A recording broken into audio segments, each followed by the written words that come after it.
Hello and welcome to Behind the Blockchain. Today I'm joined by Randy Harrison, VP of Engineering at BlockDaemon. Randy, welcome to the show. How are you? I'm doing great. How are you? Yeah, not too bad, thank you. Not too bad. Thanks for being here. Yeah. So Randy, for people who don't know who you are, could you introduce yourself, please? Yeah, I'm Randy Harrison, Vice President of Engineering at BlockDaemon. Um, I have been in technology my whole life and have been in blockchain since about 2016, 2015, late 2015. And yeah, I'm a true believer in kind of the overall mission of our industry and what we're trying to do with Web3. It's good to hear. So why did you initially take an interest in technology? Yeah, I've been interested in technology since I was a child, to be quite honest. I was Okay. one of those kind of geeky children that built electronic circuits and such. I'm of the age where computers were really starting to take off as I was going through college. I had the opportunity to be on some of the really early internet, both through college and into my early career, which I started off in technology consulting as a way to really try to figure out what I wanted to do with my life. I knew I didn't want to do kind of say like accounting, lawyer, or that kind of stuff. I really wanted to go much more into a kind of an engineering and technology discipline. And the thing that has really drawn me to it is I like to solve very, very difficult problems. And as such, to solve those problems and create tools or platforms for dealing with those sorts of problems in the future. And of course, those problems have changed as technology has evolved over the years. Yeah, I can imagine. What from someone who, as you said, has gone through the when computers were kind of all the rage, and then going through the internet period, and then now going through the Web3 period as well. What sort of similarities have you seen between what's happening now compared with the dot-com era bubble? Uh, yeah, there are definitely some similarities, although it is not an exact parallel. People like to say history repeats itself. I like to think it more sort of rhymes vaguely. But the parts that are similar are the over exuberant sort of hype cycle that comes along with it, generally with a very large and consolidated push of investment. And then shortly thereafter, followed by some kind of fallout where the strong companies survive and the weaker companies get gobbled up or sort of fade away. I've Yeah, seen that very similar with it didn't happen so much with Web 2.0 because those tended to be really large companies, mostly in Silicon Valley. And while there was some of that same kind of cycle there, it seemed much smaller to me. What's happening with blockchain Web 3 seems to have gone through a pretty similar cycle to .com in that regard. And the main thing I see now is similar to back then is the companies that focus on tangible specific goals and delivering value, and they kind of ignore all the FUD that's going on and really focus on building.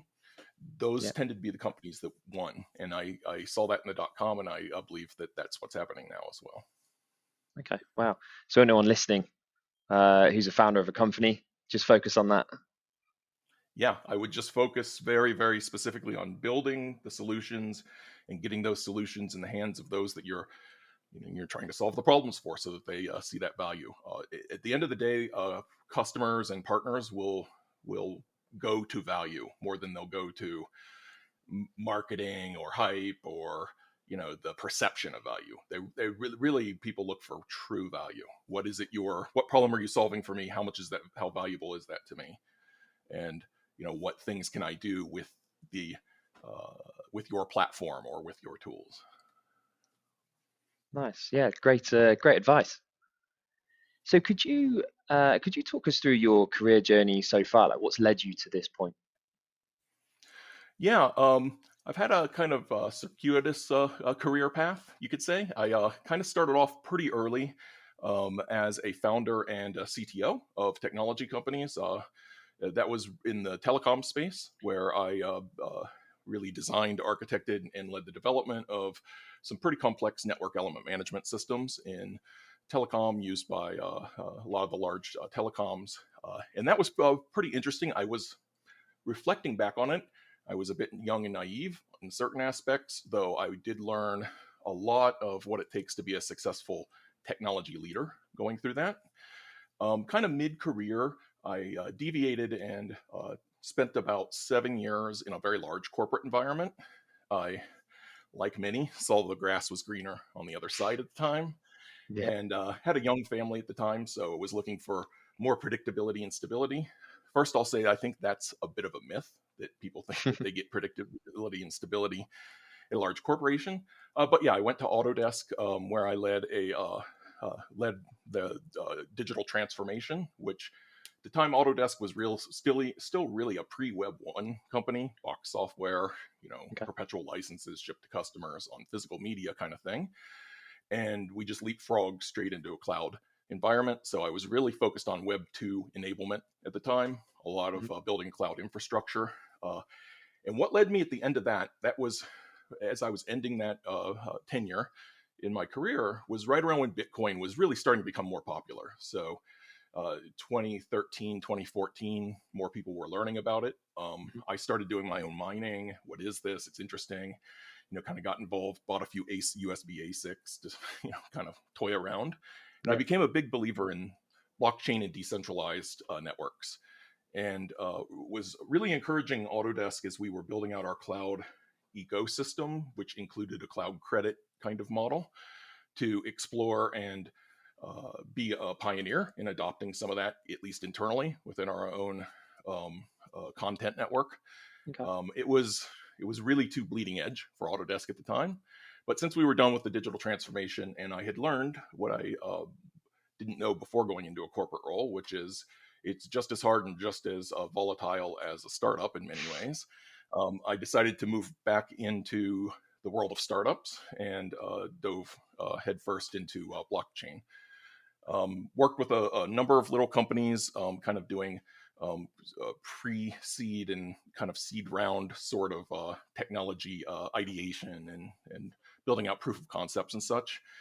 Okay. Um, yeah, that's when I ran into some old colleagues who had ended up at Coinbase and got pulled into Coinbase.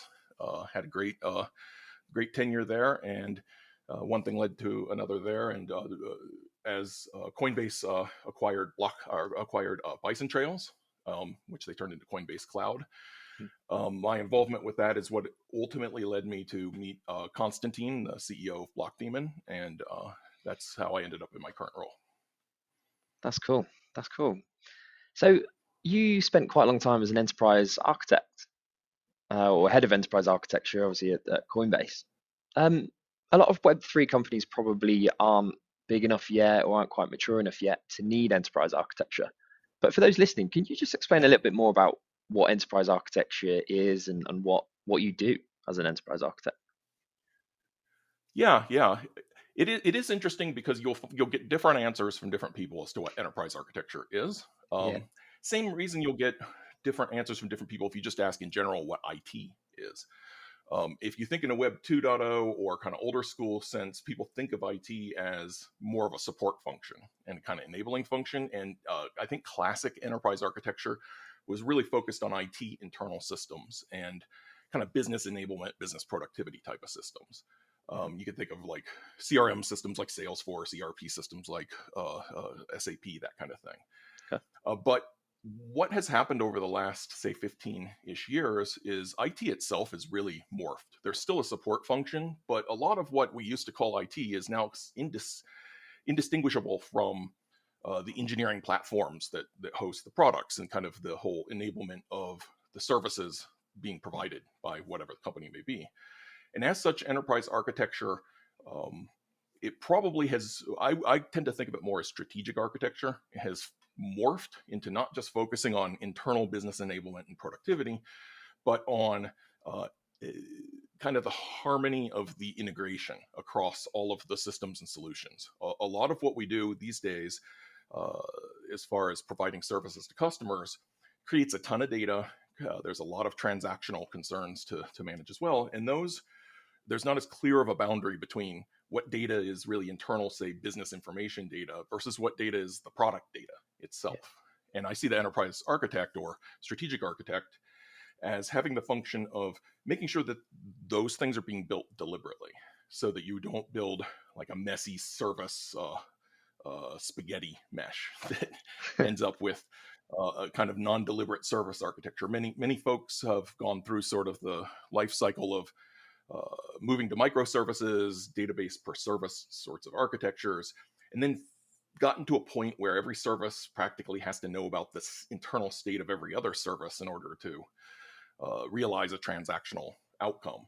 And what the architect's function is in that regard is to look at the future and figure out how do we keep evolving our design and architecture in a very deliberate manner, say like with a saga pattern for services, such that we can still keep a reasonable encapsulation and modularization of the functions. We don't want to have to know about the state, internal state of each service just in order to accomplish a transaction. We'd really like every service to be atomic as much as possible. And so that's really what I see the architect's role as being. A lot of it is focused on data. We generate a lot of data, and that's increasing non-linearly as technology progresses. And so approaches to dealing with that data are becoming ever more critical to the success of potential future products and services. For sure. And are you still heavily involved in service architecture and enterprise architecture at BlockDaemon now? Yeah, I am for sure. One of the things I did do at BlockDaemon was establish a strategic architecture function. Okay. We intentionally did not call it enterprise architecture because we were trying to move past kind of the old school labels. Yeah. But yeah, I'm still very heavily involved in that myself. We have a brilliant head of that group who she came from Lending Club, B. Clark, and yeah, she really is responsible for the overall architecture at BlockDaemon, and it's something that we try to get everyone to think architecturally. The architecture doesn't work when it's just people in an ivory tower drawing diagrams. Yeah. Architecture does work when you're shoulder to shoulder with the engineers, figuring out what their problems are, and then figuring out patterns and kind of creating libraries and reference designs for those engineers so that they can more readily access the kind of existing code base and design that's already there. Okay. And did you always know you wanted to do that? Oh boy. That might be quite a tough Probably question, but not. Yeah. Probably not, but I like to solve difficult problems, puzzles, if you will, and I am a technology geek, and so those two things together really inevitably lead you to some aspect of design and architecture, whether you are professionally calling yourself an architect or a designer. I've found that all good developers or engineers have a big part of their brain that is thinking about architectural concerns as they're doing. So it might be really down to the units and the modules that they're working on, or it might be more broadly into the kind of end-to-end system. But yeah, I think inevitably everybody gets an aspect of that. I couldn't tell you whether I was really deliberate in moving my career into that space. I think that just sort of happened naturally. okay. And did you start your career with some kind of goals in mind, where you wanted to end up, or where you wanted to be working, what position, and that sort of stuff? The answer is yes and no. Kind of broader goals. I wasn't one of those folks that said, "Oh, in 10 years, I want to be a director with X responsibility, or Yeah. a founder with a company of 500 people, or whatever, something like that." I really wanted to be successful in whatever it was I did, and I also very much value independence and the ability, as much as possible, to balance risk with progress. I actively avoided situations where there's very low risk tolerance. That's not the sort of career for me, where you have to get everything exactly right and Yeah. never have to redo anything. I'm much more of an agile kind of a nativist, if you will, and I think iteratively and solve problems iteratively. Mhm. Okay. Yeah. Nice. And are there any notable things that you've learned throughout your career that have really helped you achieve the position that you're in now? Obviously, problem solving being a huge one, but that's quite maybe a broad thing to say, I learned problem solving Yeah. in this area. That's just something that kind of comes either over time or naturally, you'll get thrown into enough situations and you start to work out how to get out of them. But is there anything really noticeable in your career that you say, right, these are the main things that have really helped me excel? Yeah, I think that one of the main things is developing a healthy self-awareness, being able to be critical of yourself in a positive manner. I think most engineers are self-critical just by their nature, Yeah. but that can turn into a negative sort of feedback. Being positive, being self-aware, and being flexible. Um, it's often the case in engineering that you will see an optimal solution to a problem, but that's not feasible for reasons that frustrate you from an engineering perspective. There are business reasons, there are people related reasons, there are a whole host of reasons that you may have to pursue a less optimal route to solving the problem, developing the service, the product, the solution, or whatever it is you're working on.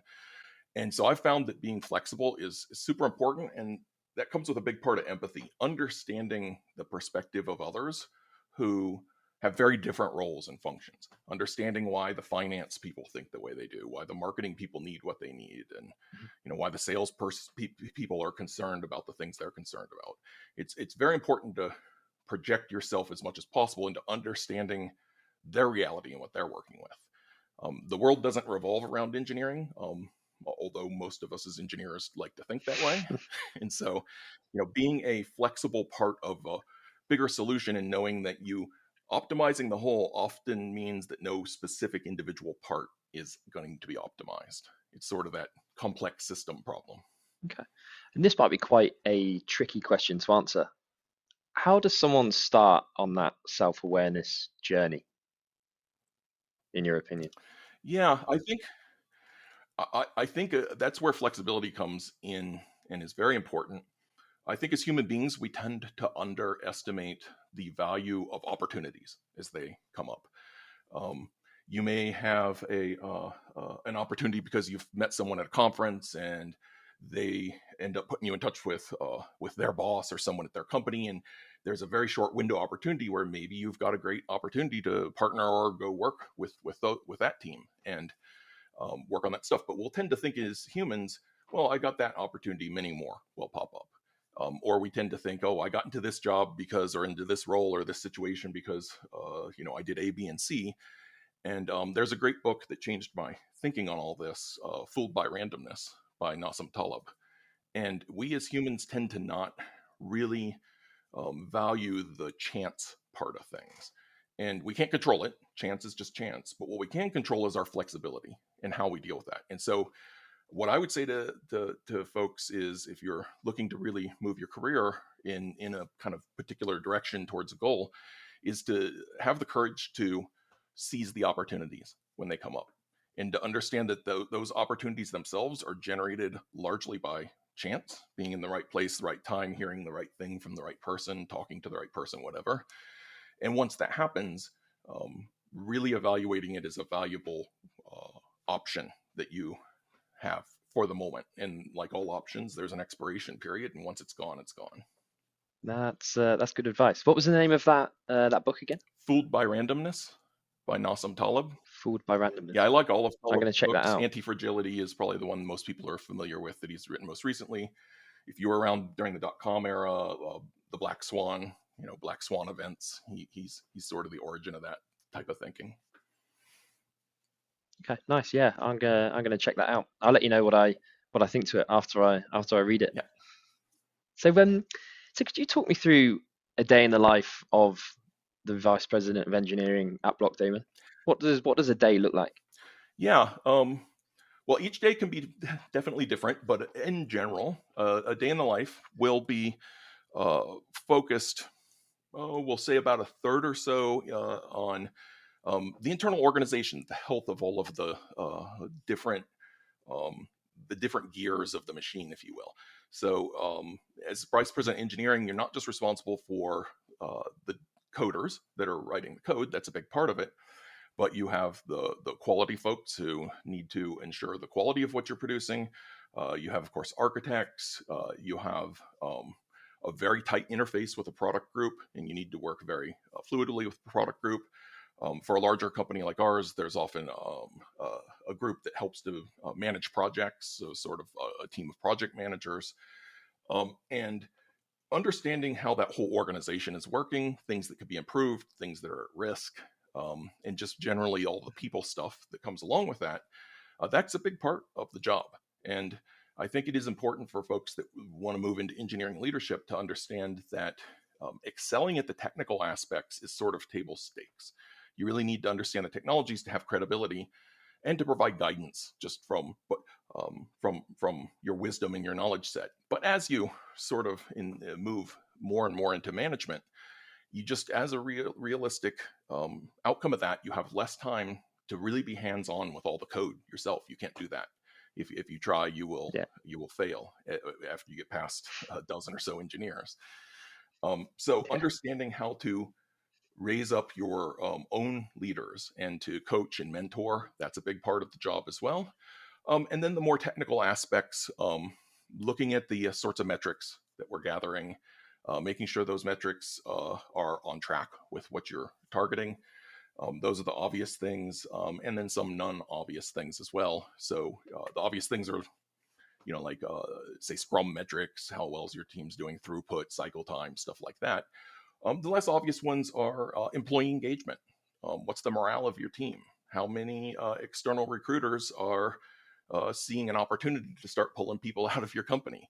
The more successful you are, the more attention you're going to get, and the more your team's morale is going to really matter as far as their own internal effectiveness with one another, but also the stability of the team. It is very expensive to find good talent, bring it in, acclimate it, and have them adapt to the culture of your team. And then obviously all the onboarding knowledge-wise, them understanding your stack, your code base, your SDLC, all of those things. Yeah, for sure. There's a lot of recruiters out there that are probably trying to tap up people who work at BlockDaemon, I can imagine. Yeah. It's a daily struggle to fight them off, probably. Yes. What's it will come what's in waves. the It tends to come in waves, but yeah, right now we are definitely in a wave. do the team let you know? Do they tell you if they're being messaged and everything? Yeah, it depends upon every individual's different, and even each team, especially teams that aren't ephemeral, that tend to sort of work on the same thing for some period of time, they'll develop some cohesion, and each one has its own personality. Some teams will tell you quite openly what's going on, and others will, be a little more guarded about it. And you really have to be super adaptable also as an engineering leader, so that you can understand the internal culture of like your API Golang development team may be very, very different than your data team's internal culture. Mm-hmm. That's fair enough. And I guess you get the odd person knocking on the door saying, "Randy, I've just been offered this much money. You need to match this now because I'm being hit up all the time by all these recruiters." Yeah, you do, and that's a difficult challenge when you're hiring and firing sort of a manager that has that responsibility, because you have to consider it in the context of your whole team.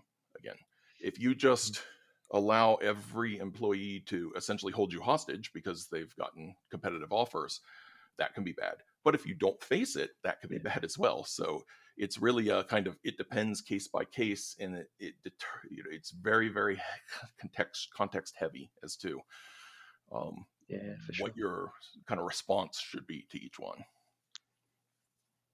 Yeah, tricky. I can imagine. Yeah, for sure. What's out of everything that you've just listed there? Obviously, there's a huge amount that it sounds like you get involved in.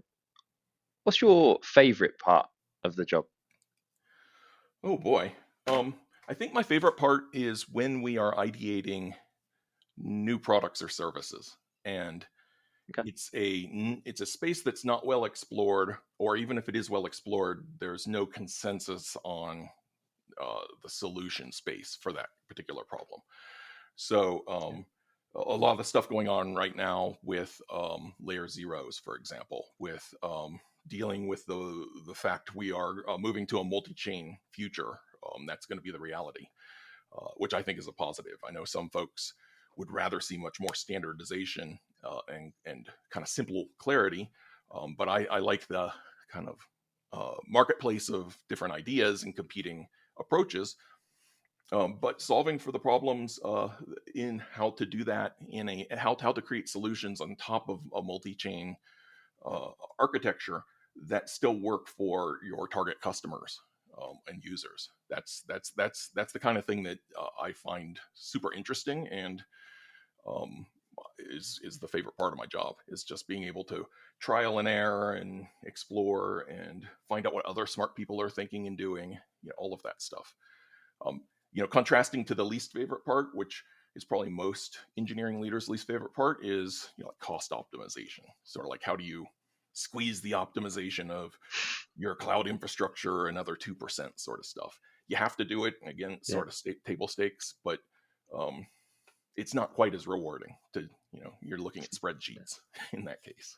it's not the fun stuff. No, definitely not fun stuff. So, could you introduce us to BlockDaemon in a little bit more detail, please? Yeah, for sure. Yeah, so BlockDaemon's been around for 5-ish, maybe 6 years now. And we were one of the first in the space of blockchain infrastructure provider. Started off by hosting nodes and really just helping customers to set up primarily at the time Ethereum nodes, Cosmos validators pretty early on, those sorts of things. And we quickly evolved into partnering with a number of projects, whether that's like Scale or um, Stellar, those sorts of teams. And we also developed an abstraction layer called Ubiquity on top of the nodes, which greatly simplifies managing those nodes, whether those are validators, history nodes, relayers, even oracles, all the different sort of node types. And we are still very much a nodes business, but as we'll say like 2021, 22 came around, we began to develop a lot of APIs on top of that, staking APIs most notably. And again, providing like a common architecture and interface for customers to be able to accomplish staking goals, and to do that with a simple API. We're still in the process of adding more and more protocols to those APIs. And most recently, we've moved into the MPC wallet space, and we acquired a company called CPOR from Denmark, and that company had a great MPC wallet that lots of banks and other kind of super secure customers used. And what we've basically done is blockchain enabled that, and we're rapidly in the process uh, of selling that to institutional customers and even enterprise customers that are starting to show interest in that. So BlockDaemon is really building on top of our competency and expertise, which is nodes. At the end of the day, knowing protocols, having close relationships with those project teams, and Mhm. then abstracting and normalizing the services that our customers really want to leverage off of those. Cool. And how does working at a business like BlockDaemon and where you're at Coinbase before, like, how does that differ to more of the traditional, I'll say, Web2 businesses that you worked with previously? Yeah, and I'll also say that it's very different between BlockDaemon and Coinbase as well. Okay. Obviously, there's aspects of Coinbase's business that are similar to BlockDaemon's, Coinbase Cloud in particular. Mhm. But in all of those businesses, we are working with a set of customers who are forward-thinking early adopters.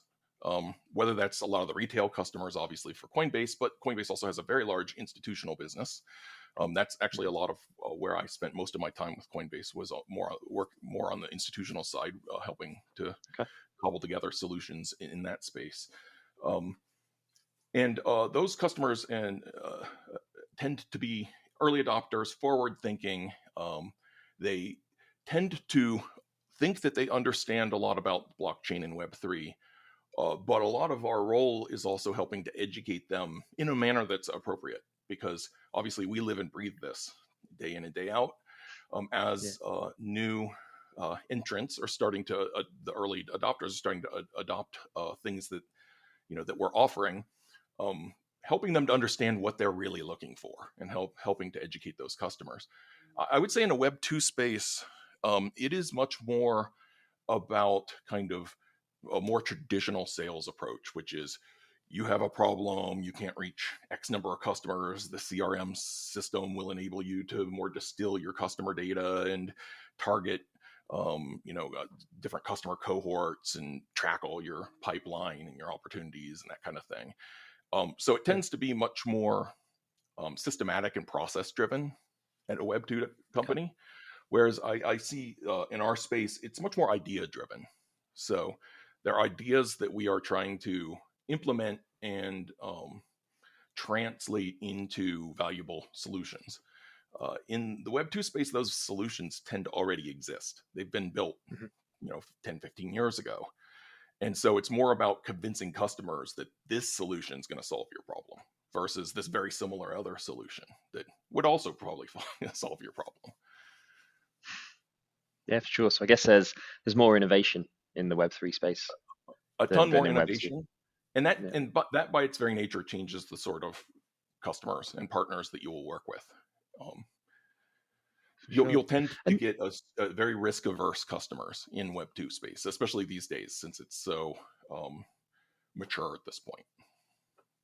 for sure, I reckon most people in Web3 at the moment are probably quite the opposite. They've probably got they're probably willing to take quite a lot of risks, I would have thought.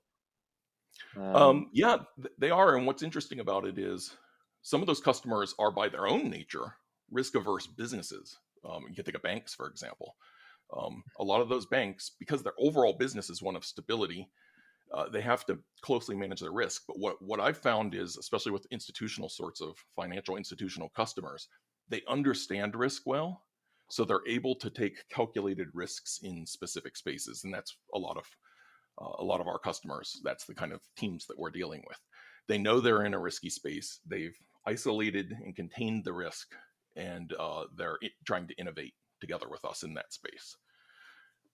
I think that's other cool. customers, like again, comparing to Web 2, risk tends to not be thought of as compartmentalized like that. It tends to be just, oh, overall, our company culture is one of being risk averse. So we don't want to make a big decision without lots of committees and input and months and months of process. Yeah, okay. And if someone was stepping into the Web3 space for the first time, or say someone might be might already be here and they're looking to build a successful career for Mhm. themselves, any advice that you could pass on to someone who might be kind of coming from Web2 into Web3? Yeah. Now it would be dependent upon what kind of role they're looking for, but assuming they're a developer, a coder, and they're Yeah, looking to move into the Web3 space, my advice would be to find a project you're really, really excited and interested in, and you're excited about. Uh, for me, some of the early gateway drugs were library. I was very interested in that protocol early on. More lately, Arweave, Solana. I really like. I'm a Rust guy, so I really like sort of that ecosystem. But the reason I yeah, say that is dive in, really start to spend time on Discord, Telegram, within those communities. See if you can contribute to those projects. Even if all you're doing is helping to document things at first, or helping to write tests around things that others. And as you learn more about that space, about that particular stack, you'll also start to get an idea of who's who. You'll meet people, and while every protocol is somewhat different and some are wildly different from one another, that type of thinking that you'll develop and that type of working style, which different than a lot of other industries. We're not the only industry, but there are very few industries that are so open source and so global in nature just from inception. And learning to work well in that sort of environment. And the reason I say to start with a project is because I really think people who have practical knowledge are then able to more easily build upon that as you kind of abstract up to, I don't know, like leadership roles or design roles, architecture roles, things like that. It's yeah, much harder to be credible if you're just sort of coming in top down and saying, oh, well, I'm just going to kind of look across all the protocols and sort of have a tentative sort of understanding of them, but technology is technology. That's not the case in Web3. I would say it's almost more of a mindset and a philosophy difference than it is just a technology difference. Yeah, that's interesting you say that about, joining a project and really getting stuck in and trying to help out where you can. I've spoken to so many people over the last 6, 12, 18 months that actually started off by just helping a project, doing the odd kind of bit here and there, and then actually the project turn around and say, you know what, you're really helpful. Let's have a Mhm. chat, and end up offering them a full-time job. And then now they're working in the project as a lead engineer, or could be head of community, or whatever it might be. So that's actually such a powerful way to actually break into the space. Um, Yeah, for sure. And there's a lot of opportunity for rapid growth in the space, and that's true in any cycle like this, where there's yeah, a kind of a new paradigm shift, a new wave of technology that's coming through. If you're good at what you do, you're passionate, and you focus, and you constantly are learning. You have to learn something new every day. You'll find mm, just naturally, a matter of fact, you might find yourself being pulled along faster than you want to be. And I almost say that that's as much of a problem as knowing how to progress. In corporate or kind of older school industries, it's very hard to progress forward. And we have sort of the opposite problem where if you become known for being able to write really good smart contracts in a particular protocol, you're going to have people starting to try to pull you maybe faster than you're ready for. And so, mm, again, that's where that self-awareness comes in. Because if you the best way to ruin a really great engineer is to move them into management. You okay. really need to be deliberate and know what you're sort of getting into. But the good news is there's a lot of room to try different things also in our industry. Um, Again, because we have this very iterative sort of philosophy and mindset in this industry, and so nothing's as permanent. Whereas you can make career limiting moves much more easily in kind of a rigid Web 2 corporate environment. For sure. It's interesting that you bring up where you said there about ruining a good engineer, moving him into management. That's something that's come up quite a lot in the conversations that I've had so far and on the podcast, is moving engineers into management, or people kind of stepping into those management roles or being forced into it, um, missing coding, not really wanting to go down the management route, just kind of taking that opportunity, and then leaving businesses and going doing an individual contributor role somewhere else. Um, yeah, that's been quite a common theme, and quite a common thing that I see engineers make, and mistakes I see projects make. Sorry, all the time really. Um, Yeah, so if yeah, for someone was sure. stepping, I sorry, go on. Yeah, sorry, go ahead. No, after you. Yeah, I was gonna say, I I think that that's just by the nature of the fact that we are starved for talent in Web 3. Mm, While it seems like there's all kinds of people doing Web 3 in our universe, it's a very small little universe compared to the overall tech industry at large. And so it's just a product or a consequence of that kind of scarcity as to why engineers, the better they are, will tend to get pulled in different directions. And the good news is that this industry will mature. It'll continue to grow. It'll continue to mature, and that volatility will die down over time. And so it depends upon your kind of horizon. Are you early, mid, or late career? And depending where you're at, the earlier you are in your career, the less you really need to worry about it so much. There will mm, be plenty of opportunity for you as a leader, a couple years forward. Even say like 5 years forward, which seems like geological time in blockchain. But 5 years from now, it'll be a very, very different world than it is yeah, today. And so, if you're early in your career, you're going to have tons of opportunities for leadership or for individual contributor. I also think we're going to see a continued rise of the parity of valuing individual contributors versus managers. We've the kind of the old school way of thinking is you got to move into management to move up. yeah, And I think that in Web 3 we are going to shift a lot of that thinking, because it is super important to have very high value individual contributors, because they mm, act as thought leaders, and you don't need to burden them with people management, org management kind of stuff. They should be able to progress their career and be just as successful as a vice president of engineering, because they're just as important, arguably more important in many cases. Yeah, I agree. I think that mindset shift is definitely probably already happened to some degree. Like I see tons of principal engineering roles or technical architect positions where there's no line management involved at all. It's really, solving technical problems and then working between different teams to kind of jump in on tons of different problems and really try and enable the teams to kind of solve those challenges really. So yeah, I see those types of roles a lot. Um, Going back to something that you uh, said before about sometimes people can be pulled along too quickly. So if you're really good at smart contract engineering on a certain protocol and get loads of people kind of knocking on your door and pulling you along, do you think that's a good thing? Because it forces you to level up your skills that much faster than maybe you would do if you were just kind of left to your own devices. Like, what's your view on that?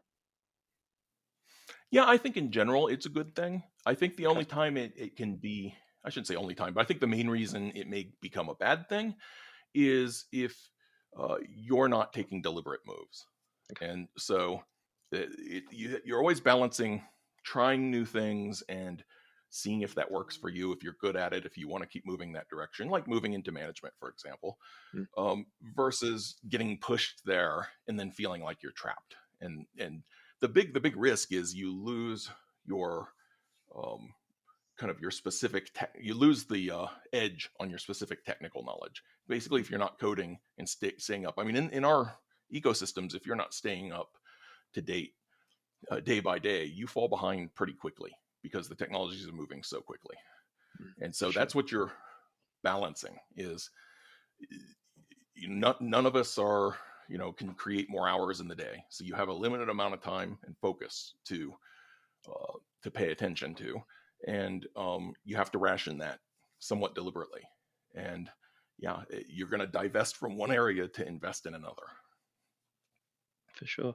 I think going into the management side of things maybe too quickly, especially in the Web3 space right now, I think that also does limit the job opportunities that you can get. To be honest, there are obviously a lot of small startups who need their engineering teams to still code, and they need their managers to really still be lead engineers Mhm. essentially, as opposed to managers, right? So moving into that pure management type stuff too early can have a bit of a negative effect and really reduce the amount of opportunity that you have. That's what I've seen Yeah, anyway. it definitely Um, can. It definitely can in our space, and this is true, I think, of all newer industries. You'll tend to have pragmatically, you'll have a lot of player coaches, a lot of um, leads and managers who are also still doing individual contributor work. mm, And I think that what we're starting to see is some companies are becoming like BlockDaemon are becoming more successful and growing. Is it becomes less and less um, effective to have that sort of player coach sort of mentality. yeah, So you get folks getting pushed more to pure management, and that's really where you start losing your edge. If for sure. if you really think you want to stay as an individual contributor, you sort of have a bit of a inflection point there, a decision to make. The good news is a lot of startups, earlier stage startups, it's you still can kind of do both Mm, in a lot of situations, but you just have to be realistic about knowing that that doesn't scale well. yeah, And so as companies get larger, inevitably you will get put into more pure sort of management for sure, functions. for sure. Do you miss coding, or do you still code yourself? I miss coding as a daily activity. I still do code. Okay, I burn a lot of my evening hours. Again, because I'm a bit of a Rust nut, I'm a Rustation. So um, trying to stay up with the latest. Right now, I'm trying to really dive deep into kind of like atomics and locks and threading and that kind of stuff, okay. concurrency programming. Um, yeah, I definitely miss it for sure. I'll tell you, it's a lot easier to deal with code and coders when there's gnarly problems than people and organizations when there's gnarly problems. Really? People problems are wildly more difficult to solve. Yeah, I suppose there's different personalities involved and emotions and that kind of stuff, right? Whereas an engineering problem, there's a way to solve that problem. Um, there may be many possible solutions to most engineering problems, but you can really objectively determine the correctness of whatever solution is there. Yeah. With people, not so much. I suppose your code doesn't argue back if there's something that they don't quite agree with, or something happens that they don't like. Yeah, your code won't argue back, and your test will tell you passed or failed. It's not going to go, oh well, depends on the day. Simple as that. So if someone's stepping into a leadership role for the first time, any advice that you could give them? Probably tons, but Yeah, there's so the two pieces of advice I tend to give are, first, be authentic. People hate inauthentic leaders, and that means being appropriately genuine, transparent, and direct with folks. Uh, I think, especially if you've coming from a more corporate environment, you'll tend to get wrapped up in this sort of correctness sort of approach to how you deal with people, and it becomes very impersonal. Um, Even when I was in a corporate role, I took a very different approach to that and was tried to just be super genuine with folks. And I would also say, be careful of all the systems and books and methods that people come up with for management. The 10, 12 behaviors of successful managers kind of stuff. It's not that there's no value in all that stuff. You could definitely derive value from it, but none of those are going to be like flowcharts or prescriptive sorts of recipes for how to be a good manager, because being a good manager is 100% contextually sensitive. It depends upon the people, the situation, the circumstances, the history, the culture of the company, all those things. Yeah, that's good advice. And what are some of the biggest challenges that you faced when you first moved into leadership, and how did you overcome those? Anything that springs to mind? Yeah. Well, I first moved into direct leadership really early in my career when I founded, as I mentioned, when I founded a company building a software and telecom space. And the thing that was toughest for me to learn, and I was sort of forced to learn and make some mistakes along the way, was essentially the combination of finding and hiring good talent, but also being willing to be appropriately critical in feedback and basically get rid of folks that aren't going to work. And sometimes that can be a really negative situation and something you really just don't want to deal with. Sometimes it can be positive. It took me time to really figure out how to do that in a respectful manner, and do it in a way that will help that person as much as possible to continue in their career. Yeah. Seldom have I run into a situation where someone was just totally rotten and needed to go, and I didn't care what happened to them. I can't even really think of any specific case where that was. It's usually just the case that it's not the right fit. It's sort of like dating. It doesn't mean that either person's bad. It just means you're not the right match for one another. Yeah. But you really have to think of your whole goal, the company, the team, the effectivity of your group or your team or your department or your company you're managing. And you have to have the right people for that. And there's some people that are going to work well and some people that aren't going to work well in that situation. And you do not do yourself a service by trying to keep on folks that aren't really a fit. It demoralizes the team. It brings down your overall productivity. That person's going to end up leaving anyway. So that was probably the toughest single thing to learn. And if you are in a hire fire sort of management role, you really have to take that very seriously. And it can weigh heavily on one's conscience. I think that's the part of management that most people don't really realize. I shouldn't say most, but many people don't realize when they jump into it, is they see all the leadership parts, but there's also a management part. And that's often the tougher part, where you have to make tough decisions. Yeah. And sometimes there's terrible situations where, when I was at Autodesk, we went through a couple of reductions in force, and I had to make really critical decisions about who we keep and who we don't keep. And so knowing that you have to be fair, but be logical and rational in making those decisions. Yeah, I remember making that decision for the first time, and having the first kind of conversation in order to kind of have one of those chats with someone. I remember being really nervous at the time, like really nervous to go in and have that conversation, because it's just something that you can't really prepare for, you don't really train for. You can kind of just run it past. So I ran it past my director at the time, and we kind of played out what I would say and all this sort of stuff. And you really, yeah, I was nervous going into it. But then actually, when you mentioned there about it's not necessarily anything about the person. It's you're just not the right fit. And actually, I found that when I had that conversation with someone and I said, look, how do you think this is going? And they said, actually, you know what? I'm not really having that much of a good time. And then I kind of said, well, I can kind of tell. And then actually, it was quite mutual. It wasn't necessarily a really kind of Mhm. butting heads conversation. It was, well, they know they're not the right fit. I know they're not the right fit. So actually, it wasn't quite as bad as what I thought it was going to be. Obviously, there are some bad conversations that you're going to have, but yeah, quite often Yeah. people will know if there is something something up, right? Not every time, obviously, but quite often you kind of Yeah. know, I guess. Um, any any other mistakes maybe that you've made that were some of your biggest learns throughout your career? Maybe focusing more on the learn than the mistake, obviously. But yeah, any other big learns for you?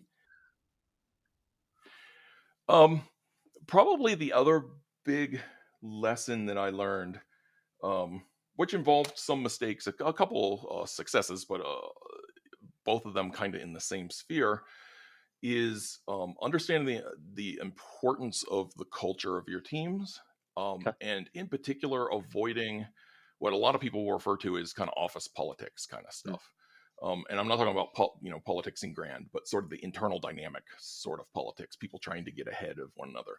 You'll tend to see that more in corporate situations. Startups tend to sort of be a little immune to that, but not yeah. completely. And so what I learned is, um, you can't ignore it, because it is an interpersonal dynamic of just people trying to work together that just happens naturally. But you also should not embrace it, because it tends to be a net negative. It just adds friction and it's a drag on productivity and tends to not make people happy and makes people distrustful of one another. So not being naive about it, it's going to exist. Trying to deal with it in a manner where you keep it contained and you give people plenty of other incentives and reasons to focus on the good things, the things that we're trying to accomplish together as a team, celebrating those wins, that type of stuff. You have to constantly be inoculating yourself. It's like it's a, I don't know how to put it. It's like it's this base infection that's just in the environment that, if left to its own devices, will sort of grow in. And so, if people are in a vacuum of information or of cause or of goals, they'll come up with things, and that's where the politicsy sort of stuff will start to come in. Kind of start to creep in. Yeah. So yeah, don't be naive about that. I learned that. There were a couple times where I just thought the best answer is just ignore it, not acknowledge it. Yeah. And I learned that, well, it'll just kind of fester and grow then without you. Yeah. And get worse, probably. Yes. No, Yeah. that's good. Yeah, and it's very hard to solve once it really starts to take root. Mm, for sure. No, that's really good advice. And if you could go back to the start of your career, let's say start of your career, any advice that you'd really love to share with your younger self? Hmm. Don't be afraid. I would tell my younger self, don't pick a specific like industry focus too early. Okay. Um, while I had a great run in telecom and really liked it, I kind of quickly grabbed onto telecom. Thought telecom's the place to be. That's where all the innovations happening. It was kind of the digital bandwidth sort of revolution, and um, I would have benefited more if I'd taken more advantage of. I started off with KPMG Consulting, and I had the opportunity to work across lots of different things, and I got a little bit of that at first, but quickly just grabbed onto telecom to try to make that my Yeah. specialty. So I guess in a more broad sense, don't specialize too early, especially when you're younger in your career. You've just got more capacity and sort of drive and hunger to just learn everything, and don't limit yourself. That will happen naturally over time. Yeah, I like that. I think that's really good advice. I think a lot of people are quite quick to try and specialize in a certain area. Um, But no, that makes sense. Obviously, then you learn tons of different problems from tons of different industries, and then especially now when you're working on problems that they don't have a solution yet, they haven't been solved before. Being able to pull experience from all of those different areas is probably really helpful and really useful.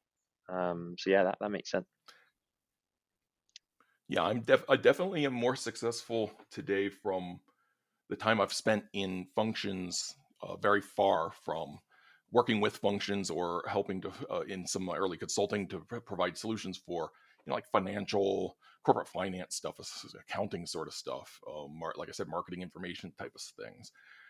I'm not an expert in any of those things, but I am better for knowing what it is they do, why they do it, the value it adds, and being able to think kind of from their perspective. Yeah, no, I like that. That's yeah, really good advice. So at the start of our conversation, you briefly touched on it, but why did you take an interest in Web3 and blockchain specifically?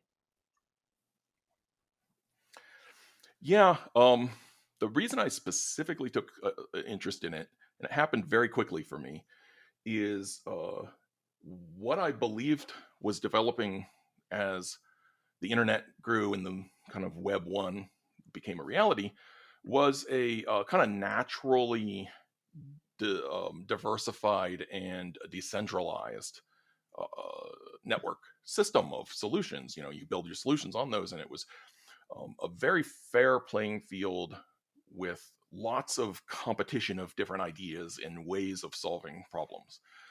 And when Web 2 really took that and consolidated it and established gatekeepers and much more centrality, um, and we now have a web and a internet that is controlled by gatekeepers primarily. And what I see with Web3 is returning that back to more of an open market of ideas with the decentralization, removing those intermediaries. And it's not the intermediaries are always bad. We tend to think that disintermediating middlemen, if you will, is always good, and it's often good. It's usually good, but sometimes they're there and they're adding value for a reason. That's usually why they got into the mix in the first place. But once it gets to a point where there's gatekeepers, and so certain ideas can't get through and certain information can't get through or certain transactions are not possible, um, Web3 is letting us to level that playing field again and to make it so any entrant, someone with a great idea in Africa, in Central America, South America, it doesn't matter, you can be successful in Web3. That is not the case today with Web 2. With Web 2, you've got to go through the corporate gatekeepers to be successful. Yeah, You can't get an app onto people's phones unless you go through effectively one of two companies yeah, for provisioning of those apps to the app stores. If they decide that you're competing with something they don't want you competing with, you're not going to get in. yeah. Or if they don't like a certain feature, or yeah, they can tell you what to change Yeah, basically. So they have control of your entire app, even though exactly. you think you do. Yeah, no, that makes sense. Yeah, they do, and they're extracting a lot of value out of that without adding value into the total Mm. kind of economics of it, in my opinion. Yeah, no, for sure. And this might be quite a tricky question to answer, but is there anything that you would change about the Web3 space if you could? Mm. Oh yeah, the SEC. I mean, not to be glib, but I would look for. Yeah, it was a bit of a joke, but I only half so. Regulatory clarity is what I would change. Okay. I I think the same thing's happening in AI right now. To be honest, it's sort of a sister industry that's going through a similar explosion and adoption curve. Um, Regulators always lag. They lag in their understanding. They lag in their action. Mhm. And we are in a period in our space in Web3 where the lack of regulatory clarity and the regulation through enforcement approach that primarily the U.S. and our largest trade allies have been following suit in is really detrimental to what we're going through. And if there's one thing I could change about our industry, it would be that. Um, I tend to like fewer regulations, just my own philosophy on it. But as long as we have clear regulations, everyone can work with those and move forward. Yeah, you know what you're building, you know the standards that you're building to, you know how to follow it. It's easier, I suppose. Yep. Do you think Yeah. Just knowing where the where you can't cross the line. Right now, we don't really know No. for sure where the line is. You're probably well, you will be much closer to this than I am. But do you think regulations are close? Do you think they'll be coming in soon? Do you think it'll still be another year, 2 years, 3 years, 6 months? What do you think? I think it's really hard to predict the Okay. timing in the U.S. The way we tend to handle things like this in the US is through about the messiest political process you could imagine. So it will probably continue to get worse until something happens that forces Congress to take action and pass some kind of legislation. I saw that in the early Web 1, as we went through the dotcom. There was really really not a lot of clarity regulations. And then once it just became untenable and was almost pure chaos, finally, then Congress took some action and clarified a lot of that. Okay. Fine. Well, hopefully, But whether that'll happen in 6 months or 3 years, I couldn't tell you, because that gets into the world of real politics, and you might as well roll a yeah, dice. for sure. Well, hopefully the industry doesn't go into complete chaos before that happens. Hopefully we can get some kind of kind of standards in place, I guess. Um, in your opinion, then, are there Yeah, any other I, challenges in Web3 right now that you think we need to overcome before the utilization of blockchain becomes more mainstream? well, I do think that the simplification of access to the features, the things that one wants to do on Web3, it is still relatively difficult. It doesn't feel like it to us. Difficult to access those solutions, like conducting DeFi transactions. If you do that all the time, you grab your ledger, or I use actually Grid or whatever. You grab your wallet, and your bridges that you're going to use, and you know how to get your stable coins and facilitate transactions and all that. But that is innovators only and super early adopters. If we want that curve to move beyond that, it has to become accessible and understandable to folks who are not going to invest in that like detail level of kind of arcane self control and management of the things that they're trying to do. The transactions are very hands-on. You've got to really be involved in these transactions and know what you're doing, or you can get in trouble really quickly. As many of us have learned the hard way. That's how most of us learned, is, oops, well, there went that money, kind of thing. Um, Yeah, but yeah, that's that that that's right. we have to get Yeah, past there's that. one that springs to mind for me. Yeah, sorry, I cut you off. No, that's fine. Go Yeah, ahead. there's one that springs to mind for me. So I was looking into this project called Telcoin a long time ago. It was like the first crypto that I actually took interest in back in 2020, or start of 2020, I think. I was actually building remittance payments over an SMS like network to bring banking to unbanked and this kind of stuff. So, but you could only buy it on the KuCoin exchange. But at the time, you couldn't buy fiat currency on KuCoin. So I had to, because it was the first one I ever bought. So I had to downloaded Coinbase. I bought Bitcoin on Coinbase, transferred it across to KuCoin, then bought Telcoin, and then Telcoin bought out their own app, essentially their own exchange now. So in order to transfer it then from KuCoin across to Tel, I then had to make sure it was on the right network. Yeah, the right network. Because if it was not on, if I didn't transfer it across on Polygon, I'd have completely lost all of the money that I'd put in. And I think if things are still happening like that, I think of my parents, for example, trying to do that. I mean, you might as well just chuck the money off a bridge. Like there's just no, you just won't be able to. So, um, so yeah, no, yeah, that makes complete sense. Yeah, it just reminded me of that. I mean, it made me learn a lot, to be honest. And now I could probably handle most things in terms of trying to do transactions and stuff. But Yeah, yeah, it was a learning curve for sure. yeah, yeah. I think a lot about this actually. Uh, in business school, actually, what I mostly focused on was economics, and specifically like consumer behavioral economics, that kind of stuff, because I find it super interesting. And it, it it's why a company like Google was so successful, because in the early web, once there were browsers, it was easy to access but hard to find anything. And what they did is they, optimized that economic search utility kind of thing, which is how much time I have to invest to get to an answer I want. And we face a very similar problem right now, which is even having better dApps that are easier to use with better interfaces is only part of the problem. It's people being able to find the solution to whatever it is they're trying to do, and to find that without investing more time and energy than is worth the value of what they're trying to do.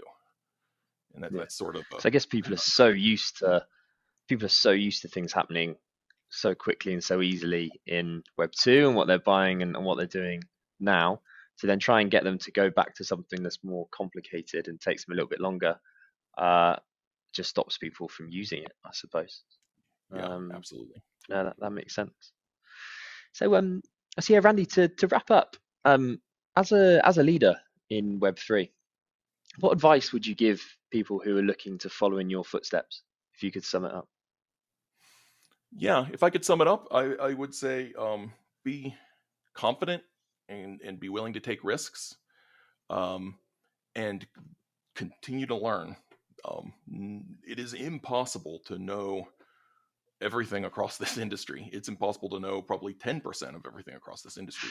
So just constantly keep learning and be humble, but also have courage kind of at the same time is what I'd say. I know those sound like generalities, but if you live that every day and apply it to how you approach your work and approach dealing with your colleagues and solving the problems you're solving, I think it leads to successful opportunities becoming available, like I was talking about earlier, and then you can seize those opportunities and continue to move forward. And that's kind of natural, organic growth, as opposed to like deliberate, prescriptive sort of growth. I would not try that. That's my advice: is don't try to take that approach. Don't sit down and draw a flow chart of exactly how you're going to get from here to here, because there's no way that's going to happen. No, I like that. No, thank you. That's brilliant advice. Well, Randy, thank you very much for joining me today. Really enjoyed the conversation. You said some brilliant insights, some brilliant advice that I think anyone listening will be able to learn a huge amount from. So yeah, thank you again, and yeah, obviously we'll keep in touch, and yeah, in a few months' time, or 6 months, 12 months, we'll have to get you back on and see if you've learned anything else, and the landscape of Web3 will probably be completely different by then. So yeah, we'll see. But yeah, thanks again. Yeah, thanks for having me. Happy to come back anytime. It's been great. Brilliant. Take care. Yeah, thanks. Bye now.